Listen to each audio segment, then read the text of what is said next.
नमस्कार दोस्तों, मैं सौरभ एडुगाता गणित ज्ञान में आप सबका स्वागत करता हूं। और हालांकि हम लोग रैशनल नंबर्स के 8th लेक्चर तक आ चुके हैं और इस 8th लेक्चर में हम लोग 3 टॉपिक के बेस्ड पर क्वेश्चन सॉल्व करेंगे। सबसे पहले एडिटिव इनवर्स पे क्वेश्चन सॉल्व करेंगे, फिर मल्टीप्लिकेटिव इनवर्स पे क्वेश्चन सॉल्व करेंगे, फिर प्रॉपर्टीज ऑफ रैशनल नंबर्स पे क्वेश्चन सॉल्व करेंगे। अब इन तीनों टॉपिक्स में या फिर तीनों में से किसी एक या दो टॉपिक्स में आपको अगर डाउट है, क्वेश्चंस को किस तरह से अटेम्प्ट करते हैं अगर आपको नहीं पता है, इस लेक्चर को लास्ट तक जरूर देखिएगा, सब कुछ क्लियर हो जाएगा। चलिए शुरू करते हैं और शुरुआत करते हैं सबसे पहले क्वेश्चन के साथ, जहां पर आपको एडिटिव इनवर्स पूछा गया है रैशनल नंबर्स का। अब एडिटिव इनवर्स डायरेक्ट आपको तो पता है कैसे फाइंड आउट करना है, एडिटिव इनवर्स नहीं पता है तो मैं आपको बता देता हूं। बट जब एग्जाम में इस क्वेश्चन को पूछा जाएगा तो सीधे सीधे आंसर लिख के नहीं आना है, आपको स्टेटमेंट भी फॉर्म करना पड़ेगा, जिसको देखकर टीचर लोग थोड़ा इंप्रेस हो जाएंगे और फुल मार्क्स देने की आवश्यकता जरूर है। अब किस तरह से लिखना है वो भी मैं आपको बताऊंगा। जैसे कि पहला रैशनल नंबर है -3/4 और हमें लिखना है इसका एडिटिव इनवर्स, तो कैसे लिखेंगे? लिखेंगे additive inverse, additive inverse of, किसका एडिटिव इनवर्स चाहिए?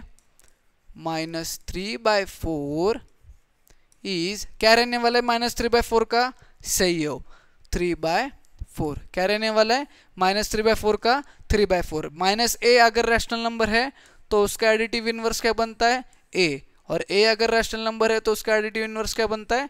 -a। समझ में आ गया आपको? सिंपली जो भी रैशनल नंबर दिया उसको माइनस से मल्टीप्लाई कर दो। अगर वो रैशनल नंबर माइनस में दिया है तो माइनस इंटू माइनस बन जाता है प्लस, और अगर वो प्लस में दिया है तो प्लस इंटू माइनस बन जाता है माइनस। इतना ईजी है एडिटिव इनवर्स, और इस फॉर्मेट में आपको एडिटिव इनवर्स का आंसर जो है पेपर में पूछने के बाद लिखना है। समझ में आ रहा है? नेक्स्ट, अब अगले जो है उनके आंसर्स डायरेक्टली मैं बताता हूँ। Second is p/q। अब p/q का एडिटिव इनवर्स क्या रहेगा? अभी मैंने बताया था, जी हाँ अब सही हो, -p/-q, मतलब -p/q। थर्ड का क्या दिया है या फिर क्या पूछा है आपको? -x दिया है और इसका बोला है एडिटिव इनवर्स फाइंड करने। अब -x को मैं -x/1 लिख सकता हूँ, जी हाँ सर, और -x/1 का एडिटिव इनवर्स क्या होगा? x/1, जी हाँ सर। फोर्थ वन दिया है -5/-7, ठीक है। इसका एडिटिव इनवर्स क्या होगा? और यहाँ पे बच्चे बहुत कंफ्यूज होंगे। सबसे पहले बच्चे क्या गलती करते हैं वो भी मैं बताता हूँ। सर ने तो बताया था कि माइनस है तो उसका एडिटिव इनवर्स प्लस होता है, प्लस है तो एडिटिव इनवर्स माइनस होता है। यहाँ पे तो माइनस है तो इसका एडिटिव इनवर्स तो पक्का 5/7 रहने वाला है, जो कि आपका आंसर गलत है। क्यों गलत है मैं अभी आपको बताता हूँ। -5/-7 को आप 5/7 लिख सकते हो, जी हाँ। कैसे? ये दोनों माइनस कैंसल आउट हो जाएंगे। जब आपका +5/7 नंबर है तो इसका एडिटिव इनवर्स क्या आएगा? -5/7। समझ में आ रहा है? तो ये आंसर आपका क्या आने वाला है? यहाँ पे आंसर इज करेक्ट आंसर -5/7, जो कि आपका करेक्ट रहेगा। Is that clear? Additive inverse clear हो गया। सेम क्वेश्चन मल्टीप्लिकेटिव इनवर्स पूछा है। अब मल्टीप्लिकेटिव इनवर्स का भी एक क्वेश्चन स्टेटमेंट के साथ बताता हूं, बाकी का तो आपको पता है कैसे बताने वाला हूं। सबसे पहले मल्टीप्लिकेटिव इनवर्स से एडिटिव इनवर्स नहीं है, ये भूलना मत। कंफ्यूजन बच्चे करते पेपर में, मल्टीप्लिकेटिव इनवर्स के क्वेश्चन में एडिटिव इनवर्स करके आते हैं। अगर कंफ्यूज हो रहा है इसको देख के तो एक वर्ड ध्यान में रखिएगा, दैट इज रेसिप्रोकल। क्या करना है भाई मल्टीप्लिकेटिव इनवर्स में? रेसिप्रोकल करना है। और क्या करना है, कैसे करना है अभी बताता हूं। देखो, सबसे पहले तो दिया है 7/-5, तो आपको लिखना कैसे है? सेम जैसे एडिटिव इनवर्स में लिखा था, multiplicative inverse of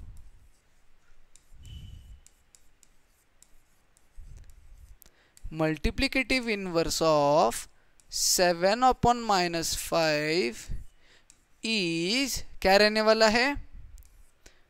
-5/7। Is that clear? अब देखो, मैंने आपको एक चीज कही थी कि डिनोमिनेटर में माइनस कभी भी नहीं रखना चाहिए रैशनल नंबर्स में, तो वो एक्चुअली में होगा -7/5, ठीक है। और इसका अगर आप रेसिप्रोकल करोगे तो वो हो जाएगा -5/7। ये आपका पूरा आंसर है। बस मैंने स्टेटमेंट में इस तरह से लिखा है। क्लियर है? समझ में आ रहा है आपको किस तरह से करना है? कोई डाउट तो नहीं है? अब second, third and fourth directly करेंगे, स्टेटमेंट्स अभी लिखने की जरूरत नहीं है। p/q है उसका मल्टीप्लिकेटिव इनवर्स क्या रहेगा? जी हाँ, Q upon P। Third question है, थर्ड क्वेश्चन में माइनस ए दिया है। अब माइनस ए को मैं माइनस ए अपॉन 1 लिख सकता हूँ। जी हाँ सर लिख सकते हो। और इसका मल्टीप्लिकेटिव इनवर्स यानी कि रेसिप्रोकल क्या होगा? Minus 1 upon A. Is that clear for you? गलती बिल्कुल भी मत करना, 1 अपॉन माइनस ए नहीं, माइनस 1 अपॉन ए। ठीक है, उसके बाद अगेन वही फोर्थ वाला जिसमें बच्चे एडिटिव इनवर्स में गलती कर रहे थे, -5/7। ठीक है, अब -5/-7। अब -5/-7 को कैसे लिखना है? सर ने बताया था आपको, जी हाँ 5/7 लिखना है। अब 5/7 का मल्टीप्लिकेटिव इनवर्स क्या रहेगा? 7/5। Is that clear for you? अब पता चल गया आपको मल्टीप्लिकेटिव इनवर्स के क्वेश्चंस को किस तरह से लिखना है, किस तरह से सॉल्व करना है, समझ में आ गया? अगला क्वेश्चन प्रॉपर्टीज पे है, बट क्वेश्चन क्या कहता है पढ़ते हैं। Question says that verify the following and name the property used. सबसे पहले तो जो एक्सप्रेशन दिया है LHS RHS उसको वेरीफाई करो, यानी कि LHS और RHS इक्वल है या नहीं इसको वेरीफाई करो, और उसके बाद कौन सी प्रॉपर्टी है उसको भी लिखना है। ठीक है, सबसे पहले मैं आपको यहाँ पे ब्रैकेट में प्रॉपर्टी लिख के बताऊंगा, फिर वेरीफाई करना स्टार्ट करेंगे। यहाँ पे देखो, अगर A एक रैशनल नंबर है, B एक रैशनल नंबर है और C एक रैशनल नंबर है, तीनों को मल्टीप्लाई किया गया है बट ग्रुप अलग अलग बन रहे हैं, तो this is nothing but the associative property of multiplication. किस चीज का है ये? एसोसिएटिव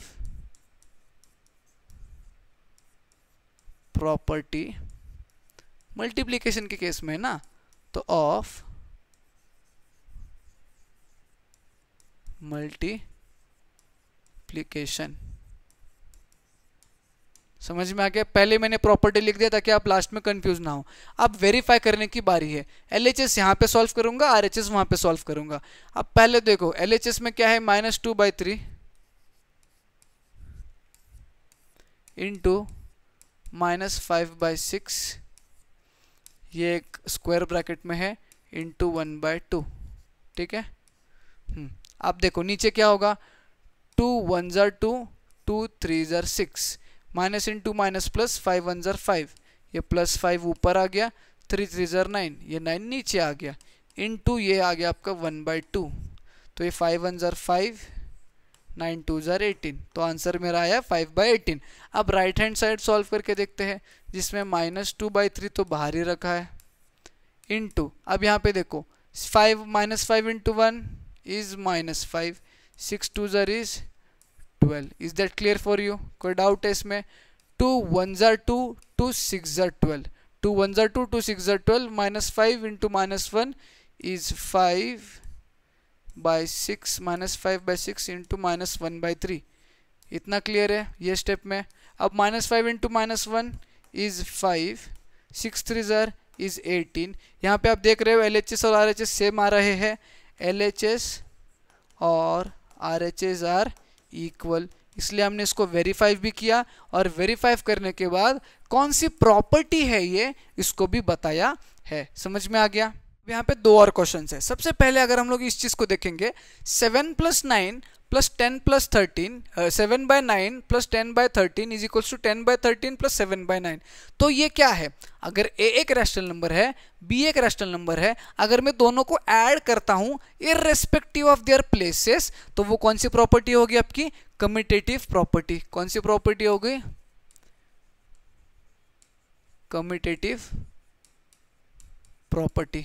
किसमें किसमें? यानी एडिशन में है, मल्टीप्लिकेशन में है, सब्ट्रैक्शन में है?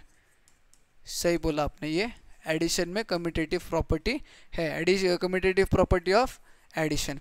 अब इसको वेरीफाई भी करना है। वेरीफाई करने के लिए 7/9 + 10/13 इज इक्वल्स टू 10/13 + 7/9 हमें LHS RHS को प्रूव करना पड़ेगा। प्रूव करेंगे, कोई बात नहीं। 13 7s are 7 3s are 21 और 7 1s are 7 8 9 91 + 9 into 10 is 90 upon 13 9s are 9 3s are 27, 9 1s are 9, 10 11 117 is equals to 10 9s are 90 plus 13 7s are 91 upon 13 9s are 117. 90 plus 91 is 181 upon 117 is equals to 90 plus 91 is 181 upon 117, जिससे आपको ये पता चला कि यहाँ पे LHS is equals to RHS। Clear है? कोई डाउट है इसमें? नहीं। अब यहाँ पे देखो, A एक रैशनल नंबर है और B एक रैशनल नंबर है। अगर मैं दोनों को मल्टीप्लाई करता हूँ irrespective of their places, A into B या B इंटू A, उनका आंसर सेम आना चाहिए। कौन सी प्रॉपर्टी थी ये? सेम प्रॉपर्टी, कम्यूटेटिव प्रॉपर्टी, बस मल्टीप्लिकेशन में। किस में? मल्टीप्लिकेशन में। तो यहाँ मैं लिखता हूँ प्रॉपर्टी पहले, commutative property of multiplication, multiplication. Multiplication की कम्यूटेटिव प्रॉपर्टी है, वेरीफाई भी करना पड़ेगा, कोई बात नहीं, वेरीफाई कर लेंगे।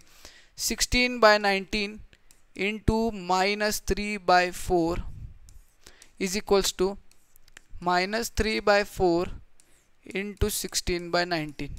ठीक है, एक चीज़ देखो, 4 1 ज़ार 4, 4 4 ज़ार 16, 4 1 ज़ार 4, 4 4 ज़ार 16, 4 into -3 is -12, 19 into 1 is 19, -3 into 4 is -12, 1 into 19 is 19।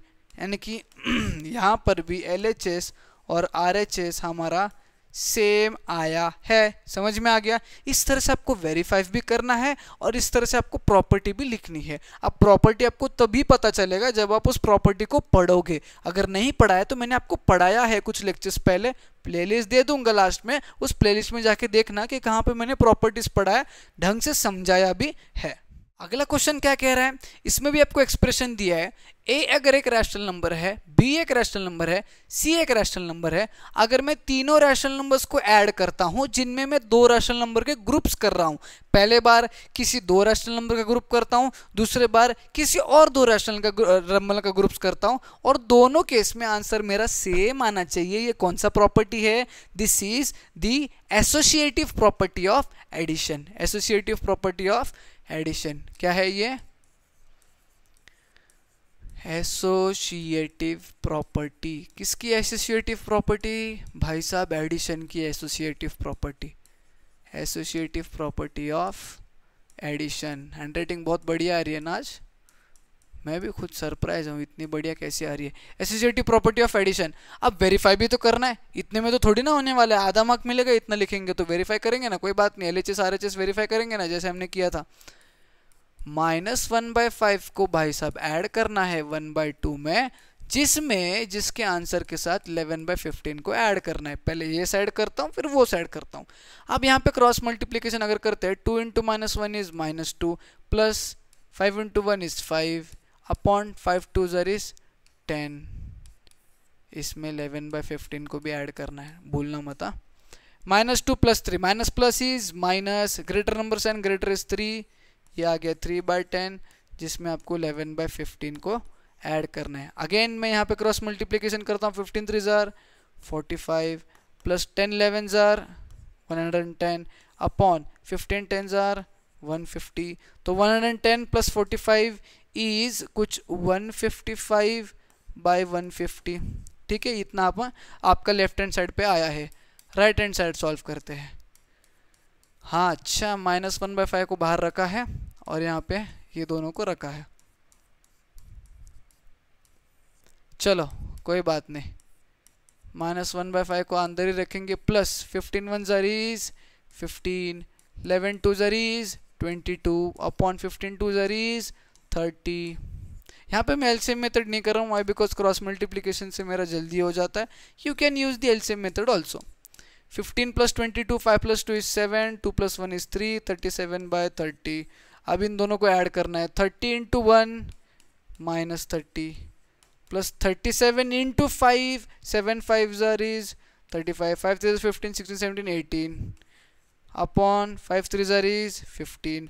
अगर आप 185 में से 30 minus plus is minus with greater number sign, greater is plus तो प्लस में आंसर आएगा, और 185 में से 30 माइनस करोगे तो आपका आएगा आंसर यहाँ पे 155/150। अब आपने यहाँ पे क्या देखा कि LHS में भी आपका 155/150 आंसर आ रहा है और RHS में भी 155 अपॉन 150 आंसर आ रहा है, जिसका मतलब आपका LHS यहाँ पे जो है RHS से इक्वल है या नहीं।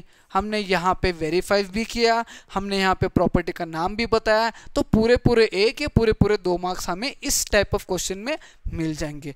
आज के वीडियो में हमें यही रुकना पड़ेगा। ये 3 चीज़ें जो मैंने आपको पढ़ाई वो अगर आपको समझ में आई है तो अभी एक लाइक करना और अभी आपके दोस्तों में शेयर करना, और तब तक नई वीडियो आने तक आपको चैनल को सब्सक्राइब करके रखना पड़ेगा।